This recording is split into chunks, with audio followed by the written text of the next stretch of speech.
ఇన్స్టాంట్గా కోపం కంట్రోల్ చేసుకోవాలనుకున్నప్పుడు ఆ కోపం వచ్చిన వెంటనే నిండుగా శ్వాస తీసుకోండి, 2 క్షణాలు ఆపండి, వదిలేయండి. అలా 5 సార్లు చేయండి. ఆ 5 సార్లు కూడా నన్ను గుర్తు చేసుకోండి.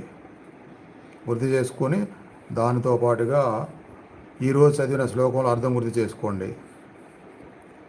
ఆత్మజ్ఞానం వచ్చినప్పుడు ప్రతి ఒక్క కర్మఫలం నుంచి మనం దహించి వేయబడితే కర్మఫలాలు అప్పుడు లైఫ్ బాగుంటుంది. ఈ ఆత్మజ్ఞానానికి అడ్డుకు వచ్చేది వాటిలో కోపం కూడా ఒకటే.